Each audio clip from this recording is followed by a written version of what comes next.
On this episode of my Lash 2 brain cells. Lash brands everywhere are trembling. Lash brands everywhere are going out of business. Yeah, I saw a video. And away we go. Are we on? Yeah. Hello, everybody. I'm your host, Maddi Morris. And I'm Elliot Morris. And you are listening to my Lash 2 2 brain cells. Don't change up my intro. That's my intro. What if I wanted to harmonize? No harmonizing. My Lash 2 brain cells. My Lash 2 brain cells. Yeah. Skiddly pop. Wait, we should really have like a cool harmonizing intro. No, it was a joke. It was a gag for the one time. I don't know if that's I think it'd be kind of cute, kind of cutesy. Okay, we'll put that in the we'll workshop it. Let's practice right now. No, More. we got an episode. I'm your host, to do. Maddi Morris. And I'm Elliot Morris. And you're listening to My Lash 2 brain cells. No. I think it'd be cool. Did we just make the Perry the Platypus intro? That'd be cool. Okay. Thank Guys. you. Please don't click away. Our retention for this beginning is going to be gone. Everyone clicks away. Everyone clicks we away. get our first dislike ever. Our first dislike ever. The only person that hates my Lash 2 brain cells are like Betty and Elliot. The intro suck is at too singing. long. I think it's good. Okay, so you guys, today I want to talk about well, actually, it's not that I want to talk about this. Y'all wanted me to talk about this because I did a story and I was like, what do you guys want me to talk about?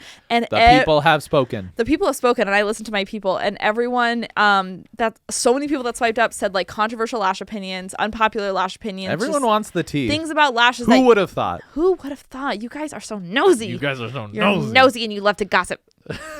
Bad. You're bad. Bad. But also, we're gonna give you exactly what you want.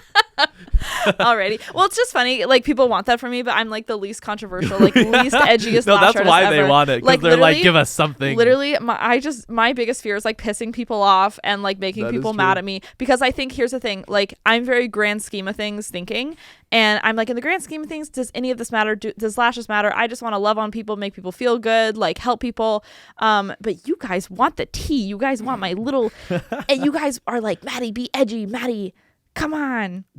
Give us some. Oh my gosh, I'll give you a little something. Who like- do you hate? Yes, my goodness. Top 5 worst lash brands. Go. You actually couldn't pay me money to get that out of me. Nah. Like if you couldn't pay me a No, dime. I know we couldn't pay you money because that video would kill. That video would get so many views. I'm so scared of making people mad. It's not worth it. Okay, my controversial lash take. So Elliot can't contribute that much to this No, episode. that is true. That is true. So if you're here for Elliot, click away. Watch something else. Number one, and this is the age-old pre-made versus handmade lash debate. Everyone asks me, pre-mades versus pro-mades versus handmade lashes. You all know me. I am handmade till the day I die. I hand make all of my fans. I don't personally use pre-mades. Handmade gang. Okay.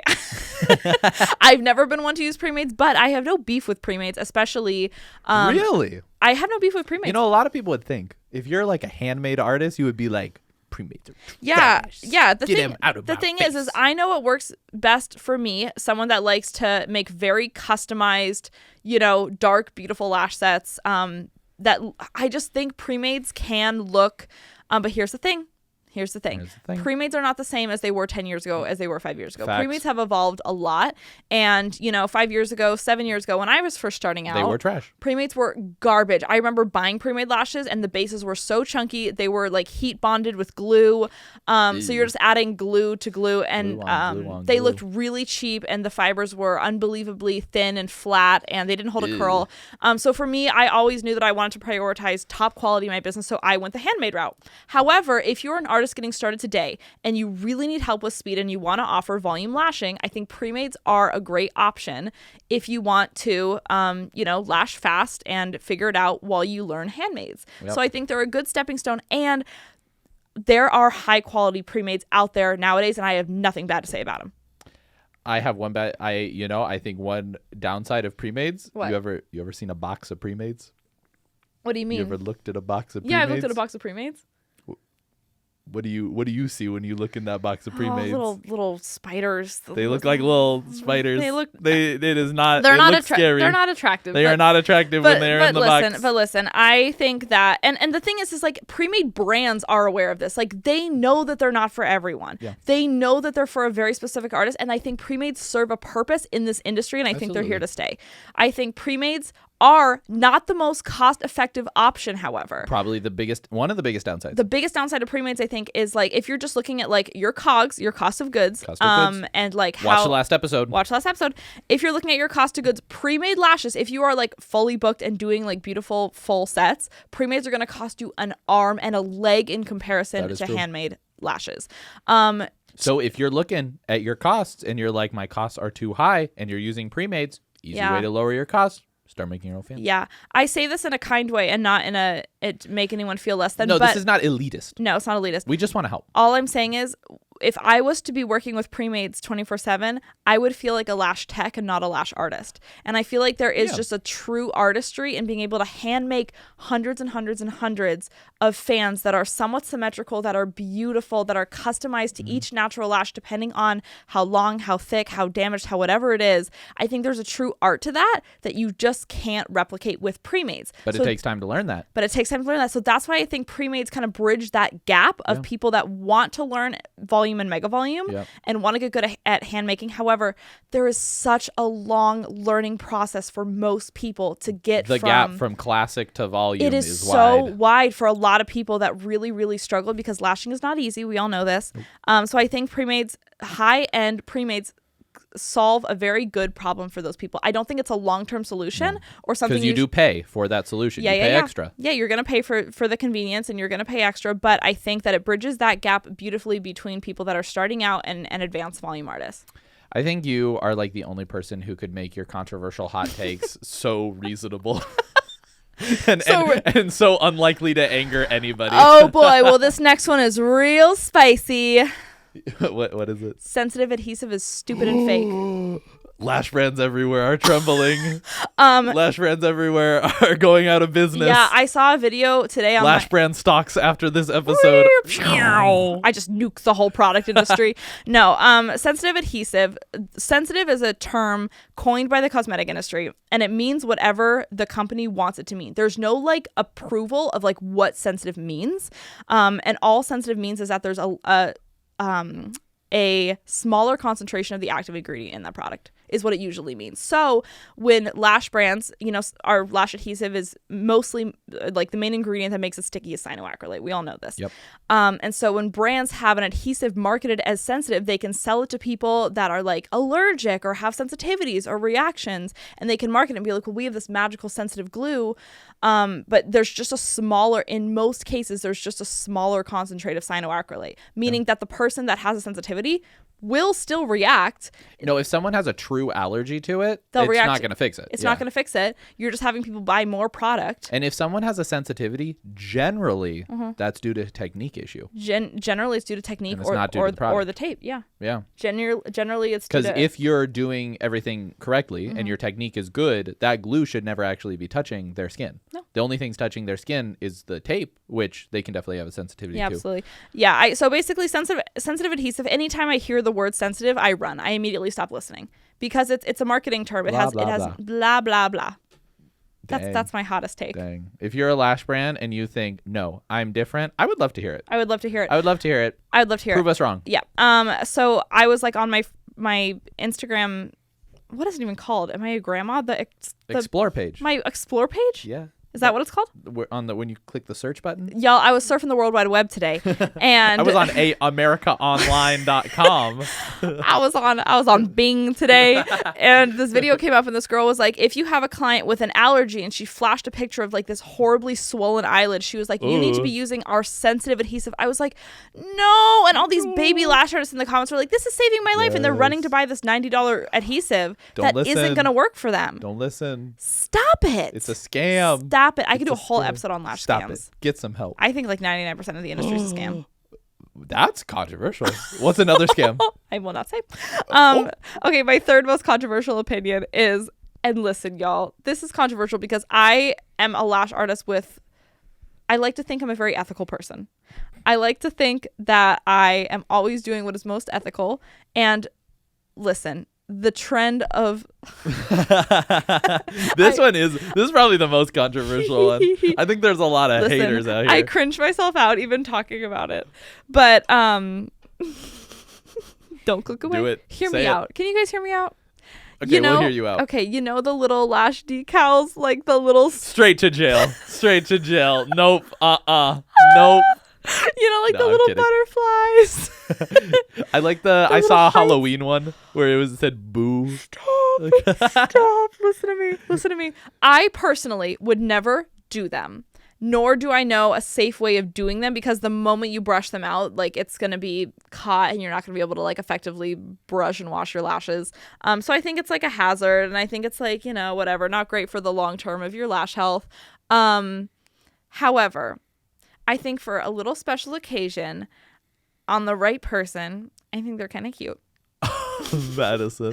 And at first, when people like came out with lash decals or lash gems, I was like, okay, this is super tacky and stupid. But I was at the store the other day. I was at like the grocery store, and I saw a girl. Changed. She was probably like the ripe age of 17, and she had a cute little wispy volume set on. She went to a lash artist. She probably paid an extra $10 for this little butterfly, and she had a little like sparkly butterfly lash gem. And I was like, purr, that is so cute. I think on the right person, it's just cute. Like, you don't have to like it. And I know that it's not great for the lashes, but I think as for short term, and It hurts nobody. who's it hurting? Come on. Helps the economy. And everyone's like, well, what if it gets in their eye? Look, anything can get in our eyes. You know, we have... Are you good? Driving could kill you. Live a little bit. Put a lash gem on. Oh my gosh, and I see people on Instagram like, oh my gosh, these are the worst things. Live a little. Live a little, girl. Wow, Madison, how could you say something so controversial yet so brave? And I just thought she was so cute because I was like, look, that girl probably just feels like the baddest baddie at her high school. Like, if I was walking through the doors of my high school with a little sparkly with blue... your juicy couture tracksuit and on. a little blue butterfly on the end of my eyelash extensions. Oh, man. I mean, that's like boss moves for a 17-year-old. Yeah, that's true. Yeah. That's true. So, I mean, look, I just don't see that much of a problem with it. I think people need to relax, okay? Yeah, chill I think people out. need to calm down. Cool the jets a bit. Cool your jets. Would I do them? No, but I'm also a different lash artist. Like, I'm working You're on... a different breed. I'm doing very, like, editorial sets. I'm doing more, like, you know, educational. With you, the focus is the lashes. For me, the focus is the lashes, and the focus is also like longevity with clients. Like, I focus on having clients that like can and you have an older clientele. I have an older clientele. I have a lash artist clientele, so my clients really don't like care about stuff like that. But like, I think it's kind of cute. Whatever, live your life. Okay, my fourth controversial lash take is I want to talk about anime lashes. Let's do it for a hot minute. Let's do it. Okay. Anime lashes were trending for a minute. Perhaps you've heard of them. I think they, like, true anime lashes. I'm not talking about wet sets. I'm not talking about wispy sets. I'm talking about the anime style lashes. It's that set where the tips are like triangular peaks. Where they look like it's out of an anime. It looks like it is physically out of an anime. It's cartoony, and the tips are actual triangles with like total, like, wait a minute. I think I am like the number one person in the U.S. that has seen the most lashes in my life. I think I've just been looking at people's eyeballs for I think technically you are one of if not the most, like, technically that has like good studied lash eyelash extensions for like a really long time. And when I tell you, I have never seen a human being with anime lashes in real life in my entire life. I have never met someone that has that style. True. I have only seen pictures of it. I've only seen viral images and viral videos of it. I don't know any like lash artists that are capable of doing it. Like, well, I think there's two reasons you haven't seen them in real life. Yes. One, I think they are incredibly difficult to execute a look like that. Absolutely. That you can maintain every day, because that kind of style. Well, it's impossible. It's difficult to execute a look like that, and then it is impossible for that to maintain every day. Yes, because they're like they're physical peaks, and so you would be having to use like a primer or some sort of like styling spray or gel or tool. If you wanted that to last like for days, you would have to like physically melt the ends of the lashes together. Yeah. Or like glue the tips together to get a more them to realistic stick. alternative would be like a wet set or a spiky set. Yeah. But anime lashes, and there is like a few videos and pictures that went super viral. If you look up close at the videos and pictures that went viral, there is a filter over the lashes. It's not real. No. You are getting scammed.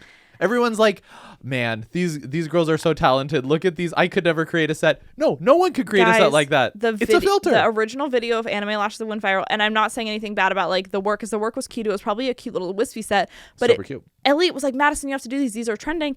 And I go, Elliot, that is physically not like a look that is like easy to replicate. And I zoomed in because I had never seen a set like this, and I zoomed in enough and the lashes were hovering, and it was a filter that made them spiked like that. Can you believe? I was like, I think there's a time and a place for like editing photos, but like if you're going to advertise that like this is what the set looks like, it has to be what the set will look like. Yeah, you probably shouldn't use filters. And so anime lashes, I think a more realistic approach to it is like, okay, like anime lashes should be like kind of a spiky, they look like an anime, but those physical peaks where it looks like an actual like triangle is impossible to maintain, not impossible to create. Because if you did something like that, it looked like that on your client. As soon as they leave, their lashes dry out, they brush their lashes, they sleep, their tips are going to spread out.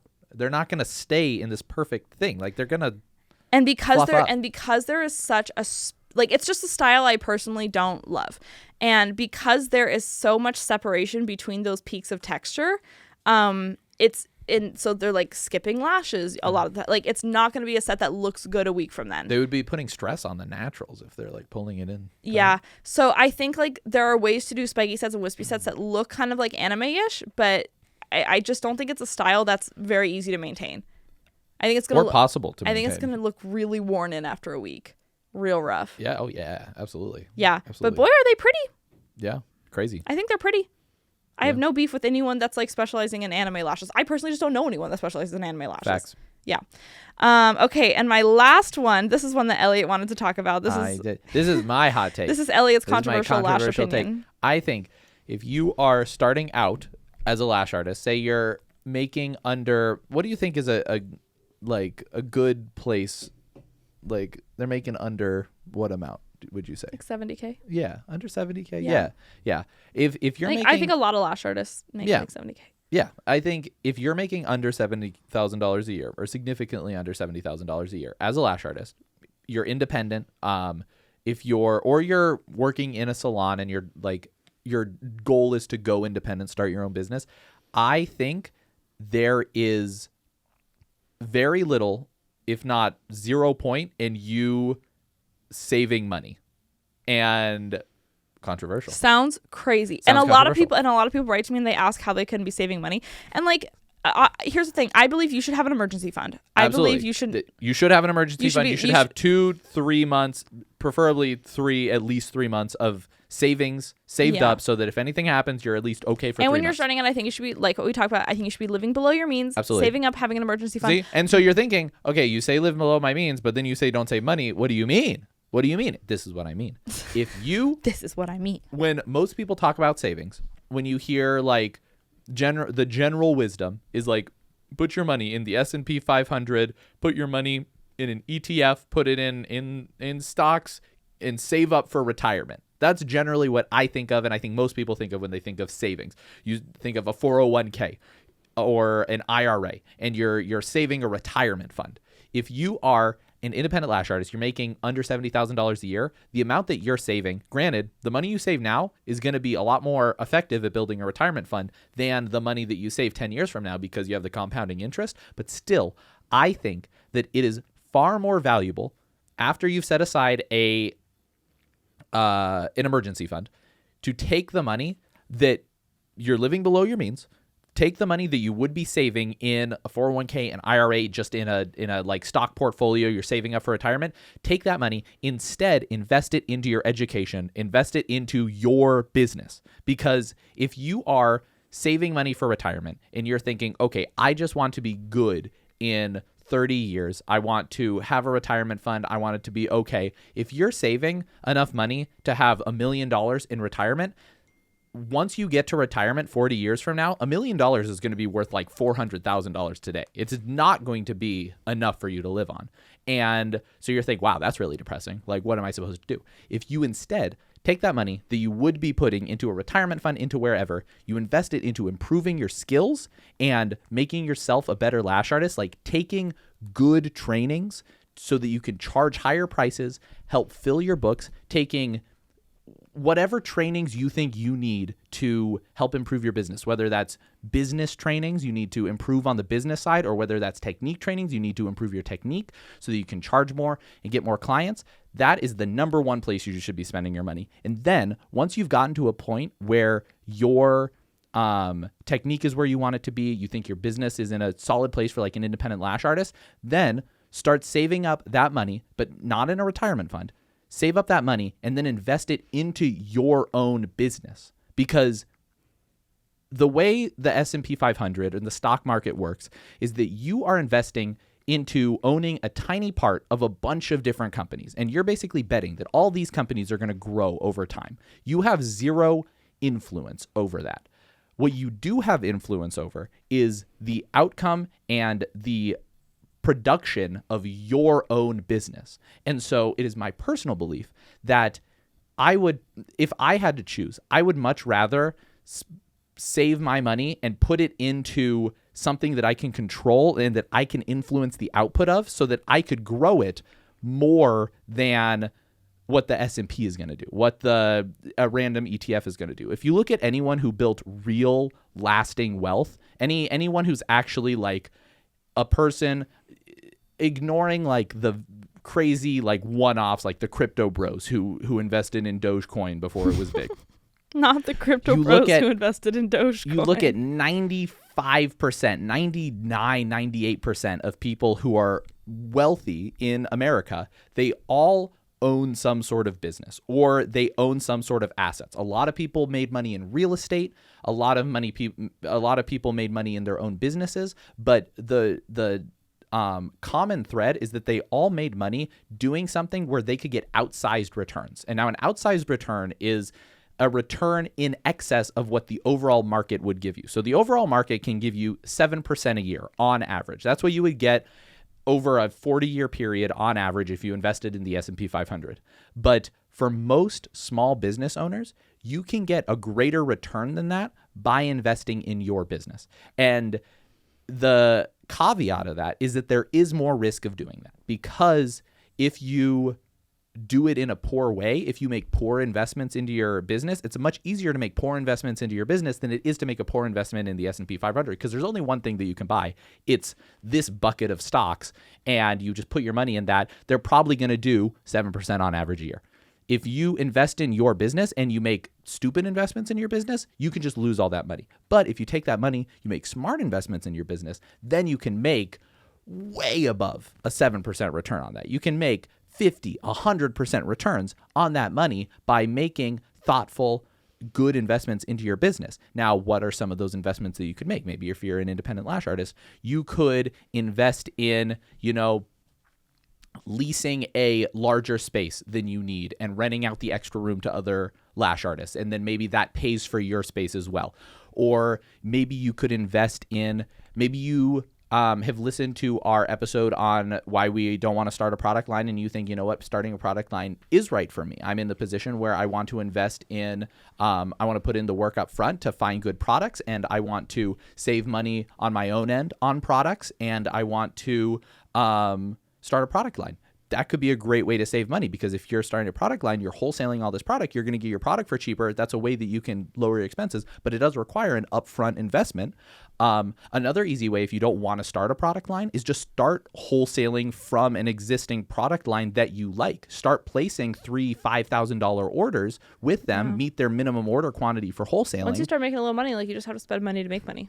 Yeah. But you don't have to at first. You don't have to at first. But once you do start making money, you can leverage that money that you're making to make more money. Your business is the best thing you can invest in. 100%. It's absolutely your is. Business. And I am always very careful when we give advice like this to try and correct for the survivorship bias that we have. Obviously, we invested everything we had into our business, and it really worked out for us. We invested literally. But I'm aware that we took on so much risk, it absolutely could have not worked out. That's the thing. Everyone is like, how did you know that the studios and everything would work out? How did you know that you weren't going to be homeless? I didn't. We didn't. We didn't. And at one point I said, Elliot, what's a worst case scenario? And he said, this is the worst case scenario. But the thing is, when you are in your 20s and you're young, hopefully especially if you have some sort of support system in your life, yeah, you can only lose 100% of what you have, but you could make 10,000%. Yeah. And that's something that like a lot of crypto bros will say. Like Yeah. you can only lose 100%, but you can make 10,000% returns. But it's really true. Like Jeff Bezos has a very famous quote where he says business is the only game where he was comparing it to baseball. And he said in baseball, if you hit the perfect hit, you hit the best hit of your life, the most, like you're up to bat, you hit it just perfectly, the bases are loaded. The most you can score is 4 runs. You performed under pressure, you hit it out of the park, you got a home run, you get 4 runs, you get 4 points. In business, if the bases are loaded, you do the same thing, you hit it out of the park, you can get a 10,000 time return. And you score 10,000 points instead of just scoring 4 points. And so, especially if you're just starting out, you don't have a lot to lose in your business, especially like you've been going for 6 months. You've saved up $5,000 and you're like, I'm going to take this $5,000. I'm going to place a wholesale order. That's a really low risk thing you can do, honestly, because you know you're probably going to do it. You're just going to be lowering your overhead. But say maybe you've been doing this for a year and you think, okay, I want to lease a space to rent out to other people. Don't take on more than what you can afford. Try and think of the worst case scenario. Prepare for that. But if you can take on a little bit of risk, spend some of your money that you have up front. Maybe you have to fix the space up a little bit. And then you can rent the other area to maybe 2 or 3 other lash artists. And then you cover your expenses. Well, you just made a 30% return on that money, whereas you would have only made 7% if you had just put it in the stock market. So just try as you go through your business and as you go through life and you're saving up money and hopefully you're getting clients, you're raising your prices, everything's going well. Think of ways that you can take that money and invest it into yourself and into your business so that you can increase the money you're making in the future instead of just putting that money away and then taking it out 50 years from now. If you spend that money now to double your income, then 50 years from now, you're going to have 6-7 times as much as what you would have if you just put all that money away. Is educated risk the term? Yeah. Calculated risk. The way I like, you want to take calculated risks. Everyone's always like, you're such a risk taker. I'm like, well, I take very educated risks. I do. don't just take risks. I think they're fun and cool, and I'm a daredevil. Like, Exactly, 100%. I take risks where I've weighed the options, and I know how much I can afford, and I know how much I can put into it, and I know the output that I can expect. Yep. And as you progress through your business, you should be taking on less and less risk because at the beginning, you don't have a whole lot to lose. Yeah. And so if you take risk, it doesn't work out, you're back to square one. Well, you're only back 1 or 2 steps.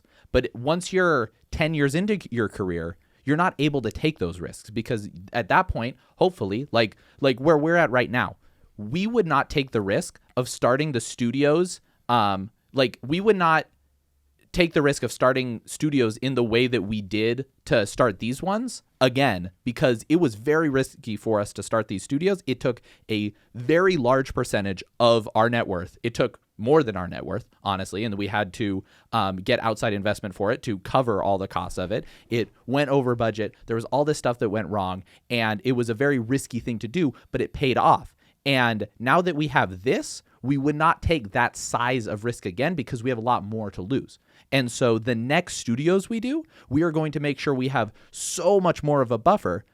But even then, it'll take us far less time to build up that buffer than it would if we had just waited an extra 5 years to start these studios. Because we took this risk at first, it brought all these future opportunities way closer to us so that now when we start our second location, we can do it while taking on way less risk and it can be way bigger than this one, but we can do that because we took the risk of starting this one. So I think take risk earlier in your lash career, take bigger risks, and then as you move on in your lash career, take less risks.